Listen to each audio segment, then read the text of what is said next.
Alright, welcome everyone, YouTube voice on. I wanted to make a documentary, well rather a YouTube video, as usual, and talk a little bit about Lil Majin. I've never really done a video on him and I think he deserves one, and this is a good occasion because he posted something very interesting to YouTube. The big CEO tournament was played this weekend in the US and Majin was in the tournament. And he was kind of disappointed with how he did. And unfortunately, and we're going to get into that, a lot of people were. I was live in the Twitch chat and I was like, Jesus. But so, Lil Majin writes, I'm not usually one to take YouTube comments to heart. I've read some of the things that people have said about me and my lackluster performance at CEO this past weekend. There are no excuses for my 17th placement. Lord Raiden said it best.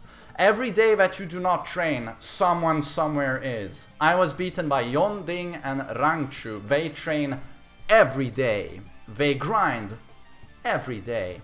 Despite whatever that I'm doing in life, I want victory too. 2 back-to-back weekends of terrible performances by me has me inspired to learn more and do more every day to prevent things like this from happening again. I have failed you all. I have failed Gravity Gaming. I have failed Lucas Sabat. Hot mess.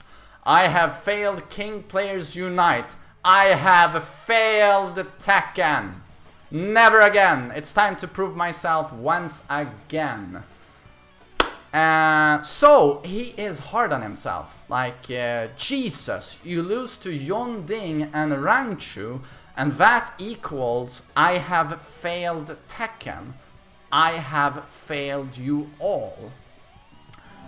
And of course, everyone knows we're gonna watch some Majin matches here from EVO 2018. But as you can see, he is very disappointed with himself. And to be honest, all I think is he lost to Yonding and Rangchu, some of the absolute best players in the world, and he feels he's failed. Those are the expectations on Lil Majin these days. He had such a wonderful performance at EVO 2018. Honestly, watching EVO 2018, it was like a dream. It was like a Hollywood movie. Lil Majin, US player. No one really expects the US player to kill the Korean players. And this character, beloved by the Tekken community, a lot of people fucking love King, but no one really plays him in competitive play. And then suddenly Lil Majin kind of puts this character on the map. And so creative with King. All those setups, he must have labbed for countless hours. And he does super well at the tournament. Majin just explodes. I mean, his social media, thousands upon thousands of followers now on Twitch, YouTube, Twitter. He's got a great personality to boot. Like, he has a lot of charisma. Everyone loves when Lil Majin smiles, a cheeky smile after winning a match. He immediately a Tekken FGC superstar was created. That is what happened after EVO 2018. Lil Majin becomes the face of Tekken almost. And he had such a wonderful performance. We will look back at EVO 2018 countless times over the years and just with nostalgia look back at those matches. But now, as you can see, he loses at CEO to Rangchu and Yonding and sees it as a massive failure. And I like that the guy, he expects a lot from himself. He's very driven. He really wants to become the best. But seeing it as a massive failure and having even the audience kind of, I'm talking about very few people here. It's always the negative minority. But, shitting on you just because you lost to some of the best players in the world. But I somehow think that this is almost an enormous burden that comes with his skyrocketing fame after EVO 2018. It's that all people expect from Majin now. It's like, oh, he's gonna rock everyone. He's gonna defeat the Koreans. We're gonna get another miracle sent by God himself, you know, now when Majin plays, and he's gonna put America at top 1.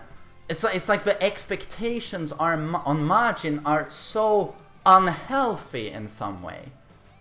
You know, he had a great tournament at EVO 2018, but it's not like the competition is any less now.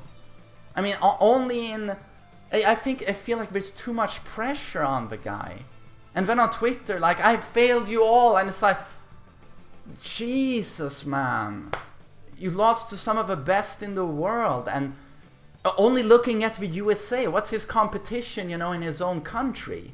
He has Anakin, he has Mr. Naps, Speed Kicks, Cuddlecore, Joey Fury. All of those are killer players. And now even Rick the Ruler and Obscure with Alisa.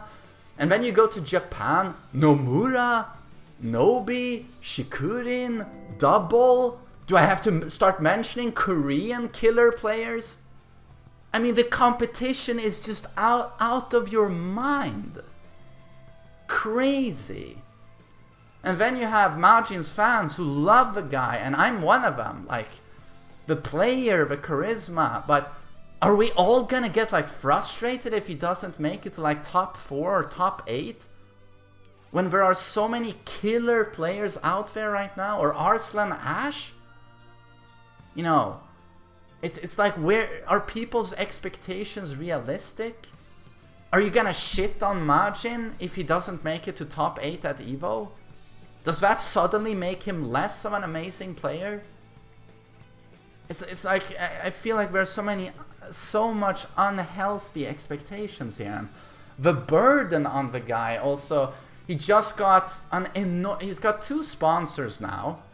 One of them is enormous and very unique. An American fashion designer, Luca Sabat, help me out here, I don't remember the name. I know the company is Hot Mess. But they reached out to Lil Majin, and now they're sponsoring him, and it's very unique. So I'm just saying, like, the guy has so much to live up to, because everyone's created this almost fantasy due to EVO 2018 of Lil Majin being this unstoppable god. And don't get me wrong, he's a fantastic player.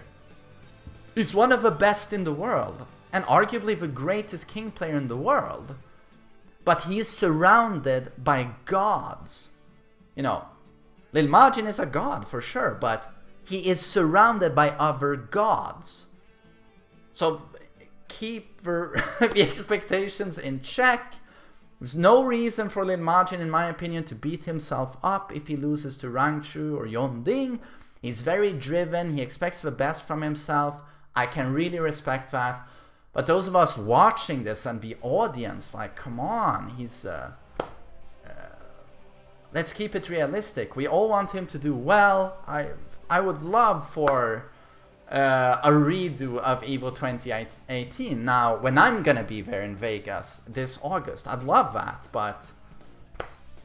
yeah, he's a human being, you know, and it's not like the competition in Tekken right now is bad or low, you know. It's probably the craziest it's ever been, due to Tekken suddenly actually becoming an proper esport now, with some money involved rather than no money. And where the years prior, where there was really no money, you would see JDCR and Saint all the time in grand finals. But these days, it changes all the time. And suddenly you have, you know, a guy like Arslan Ash joining the scene and just destroying everyone. So, Majin seems like a great guy. Like, I only hear great things about him from his stream, you know, from people who meet him. Just watching his awesome personality in these tournaments. it's like win or no win, he's awesome. So it's so tough to see him being so hard on himself after a loss. And the community, like in the Twitch chat when he lost at CEO, it was like, oh, overrated, and it's like, of course that's a minority, but it's still like the fact that he responded to a YouTube comment means that he reacts to such comments, and we all do. I think we're all human, you know. But nonetheless, even if he comes last place at EVO, and that's not going to happen, but even if that happened, that doesn't diminish his legacy. Like, what an incredible accomplishment, and what a great representative of a fighting game community. So I just wanted to do a little video on Majin. Seems like an awesome dude.